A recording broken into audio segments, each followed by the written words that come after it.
मेरे प्रिय मित्रों, नमस्कार। फ्रेंड्स, 2024 के फाइनल मार्क्स आ गए हैं। रिजल्ट तो पहले आ ही चुके हैं, हम लोगों ने उस पर थोड़ी सी बातें भी की थी।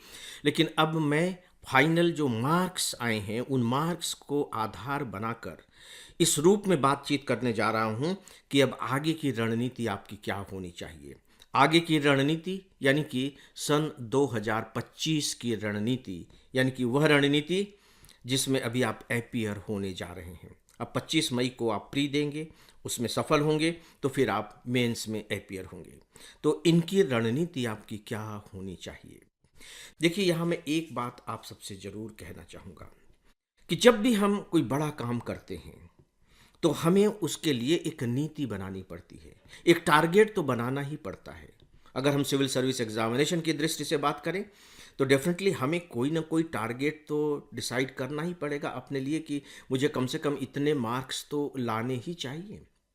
मैं अपना टारगेट बनाऊंगा और उस टारगेट के लिए फिर कोशिश करूंगा। हाँ, ये बात जरूर है कि जो मेरा टारगेट हो वो ज़्यादा से ज़्यादा व्यावहारिक हो, अपनी तैयारी के अनुसार हो, अपनी क्षमताओं के अनुसार हो, और मैं उतना कर पाऊंगा कि नहीं कर पाऊंगा जो वक्त बचा हुआ है उसके अनुसार हो, मैं क्या पाना चाहता हूं उसके अनुसार हो। इसे ही कहा जाता है रणनीति। तो दोस्तों, सबसे पहले हम बात करते हैं प्री एग्जामिनेशन की, जिसके होने में अब कुछ ही दिन तो शेष रह गए हैं। कट ऑफ मार्क्स आ चुके हैं सन 2024 के। सन 2024 में जो प्रीलिम्स का कट ऑफ मार्क्स रहा है जनरल कैटेगरी के लिए वो 87.98 है। बेहतर होगा कि हम इसे सीधे सीधे 88 मार्क्स मान करके चले। 88 नंबर एक कट ऑफ है, न्यूनतम जो है 88 नंबर, यानी कि 200 नंबर में जिसने भी 88 नंबर हासिल किए वो प्री क्वालिफाई कर गया। अगर हम इसे परसेंटेज में कन्वर्ट कर दें तो यह होगा 44%। देखिए, जनरली सुनने में लगता है 44%, और वो भी जहाँ ऑब्जेक्टिव टाइप के क्वेश्चन हो तो लगता है कि इतना तो हम स्कोर कर ही लेंगे, ये कौन सी बड़ी बात हो गई। सही उत्तर पर निशान ही तो लगाना है, लेकिन इतना आसान नहीं है। 44%। यहाँ एक जो बहुत इंपॉर्टेंट डेटा है, मैं बहुत ज़्यादा आपको डेटा में उलझाऊंगा नहीं, कि पिछले साल यानी कि 2023 का जो कट ऑफ मार्क्स था वो बहुत कम था, 75.41 मार्क्स। आप इसको राउंड अबाउट कर दीजिए, 76 मार्क्स। 76 मार्क्स का मतलब हो गया 38%। 2023 में 38% और अभी है वो 44%। तो इसका मतलब हुआ कि लगभग लगभग 6% का स्कोर बढ़ा है। तो जो 6% का स्कोर है वो अपने आप में कम नहीं है। और मैं आपको बताना चाहूँगा कि जब 2023 के पेपर आए थे तो उस पेपर की बहुत ज़्यादा आलोचना हुई थी, और उसका नतीजा ये हुआ कि जो कट ऑफ मार्क्स है वो बहुत ज़्यादा गिर गए। कल्पना करके देखिए कि 38%, और जो क्वालिफाइंग मार्क्स होते हैं आपके सी सेट के वो 33% होते हैं।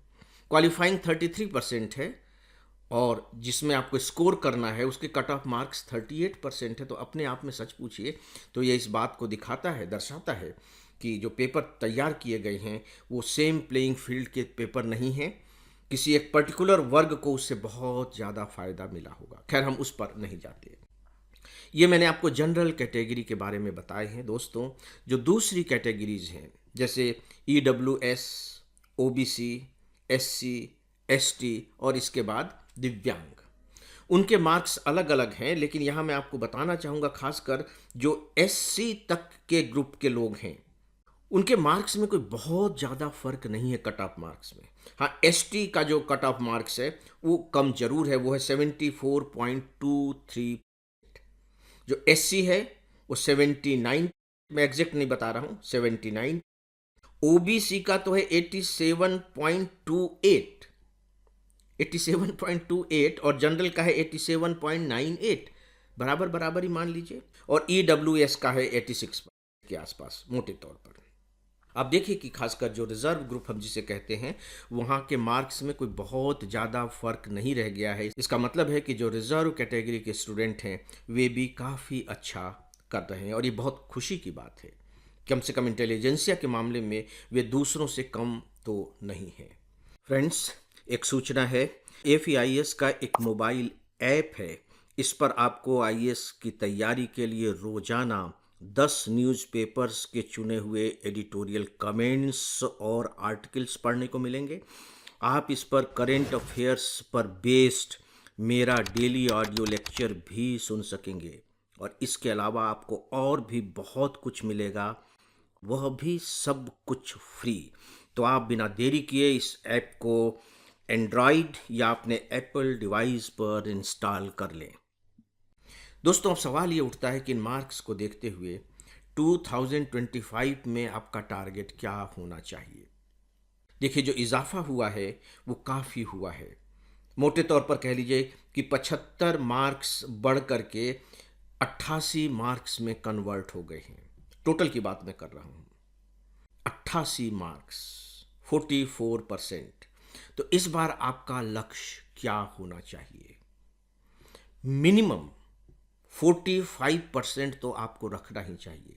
यानी कि 90 मार्क्स तो मुझे किसी भी हालत में लाने ही लाने हैं। लेकिन आपकी जो कोशिश होनी चाहिए वो इस बात की होनी चाहिए कि मैं इसे 50 तक पहुंचा दूं। मेरा जो स्कोर हो 50% के आसपास हो। अगर आप 50% स्कोर पर चले जाएंगे तो मुझे ऐसा लगता है कि आप काफ़ी कुछ सेफ जोन में आ जाएंगे। मुझे नहीं मालूम कि अब पेपर इस बार किस तरीके के आएंगे, कोई भी नहीं बता सकता है।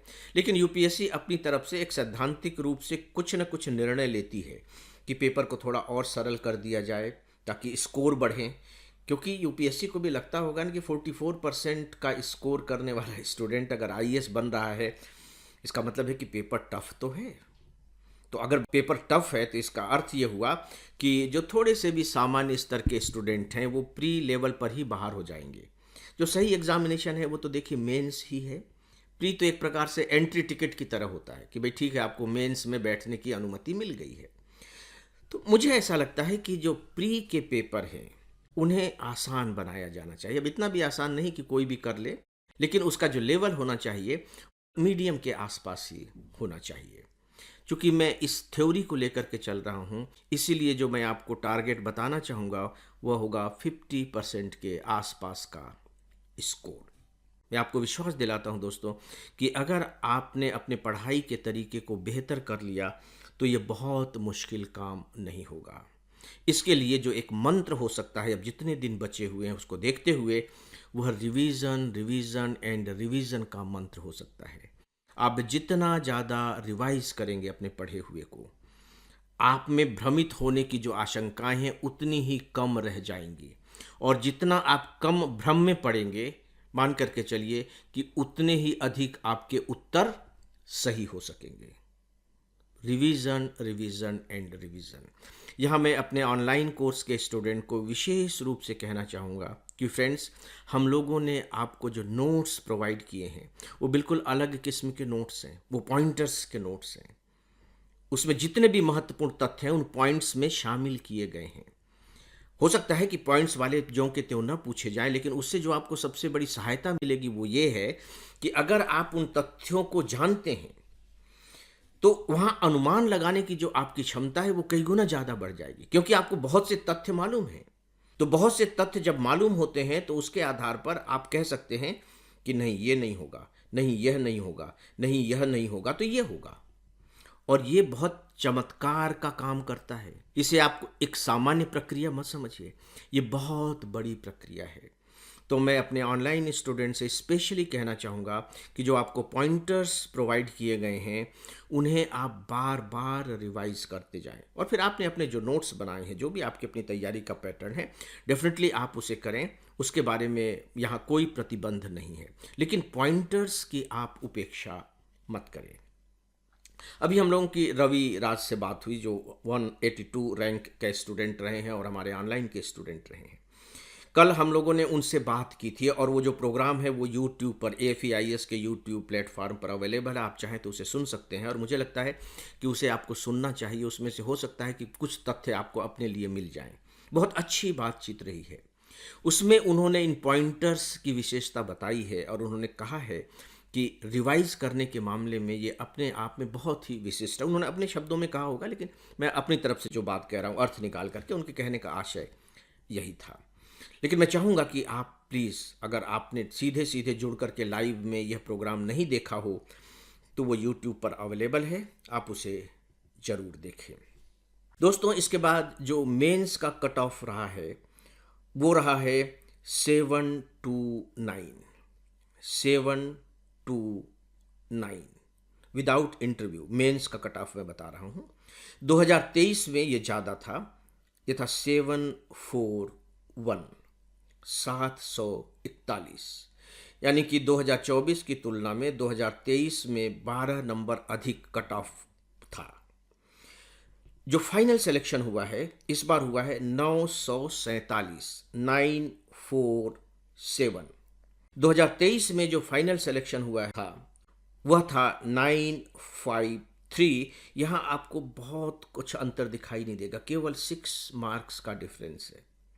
और मैं आपको बताना चाहूँगा कि सिविल सर्विस एग्जामिनेशन में ये जो 2, 4, 5 नंबर के जो फ़र्क होते हैं, इन्हें आप कोई बड़ा फ़र्क मान करके मत चलिएगा। इतना ऊपर नीचे तो होता रहता है, इसे आप सामान्य प्रक्रिया मान करके चलें।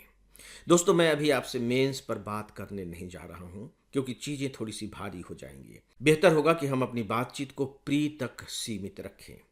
अभी तक जो मैंने बातें की हैं उन्हें मैं एक बार फिर से दोहरा देता हूँ, और वह यह जो सबसे इम्पॉर्टेंट है वो एक ही बात है कि आपको अपना लक्ष्य 50% के आसपास रखना चाहिए और कोशिश होनी चाहिए कि किसी भी हालत में 45% से कम तो न ही हो। ये आपको टारगेट लेकर के चलना चाहिए, और इस टारगेट को प्राप्त करने का जो एक माध्यम हो सकता है फिलहाल जितने दिन बचे हैं उनको देखते हुए, वह है रिवीजन, रिवीजन एंड रिवीजन। तो दोस्तों, इस विषय पर बस इतना ही, और अब डेली ऑडियो लेक्चर को यहीं समाप्त करते हैं। नमस्कार।